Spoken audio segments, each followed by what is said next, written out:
यूपीमध्ये मेरठ मधील मुलतान नगर इथं ही गोष्ट घडली आहे. बेसिकली धीरेंद्र आणि पुष्पा नावाचं एक जोडपं आहे. ते जोडपं तिथं बरेच वर्ष झालं राहत होतं. त्यांचा संसार खूप चांगला चालू होता. त्यांना 4 वर्षाची मुलगी देखील होती. तिचं नाव किट्टू होतं. मानवी रिअल नेम आणि किट्टू तिला लाडानं म्हणत होते.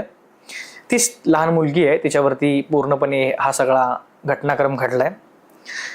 4 जानेवारीला पुष्पा म्हणजे ती जी आई आहे, तिचं नाव पुष्पा होतं, त्या मुलगीची आई. ती पुष्पा एका खाजगी हॉस्पिटलमध्ये काम करत असते.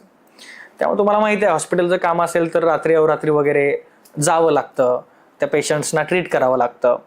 त्यामुळं त्या रात्री पुष्पा जी त्या विक्टीम मुलगीची आई आहे, ती हॉस्पिटलमध्ये काही इमर्जन्सी केससाठी गेलेली असते. रात्रीचं 12-12:30 वाजल्यामुळं तो जो बाबा आहे धीरेंद्र, तो देखील झोपून गेलेला असतो. पण प्रॉब्लेम असा होतो की ती किट्टू नावाची जी लहान मुलगी आहे, ती 4 वर्षाची आहे. ती खेळत खेळत तिच्या मेन गेटच्या बाहेर येते. गेट जवळच असलेल्या ठिकाणी अगदी 30 सेकंदामध्ये हा सगळा घटनाक्रम घडलाय.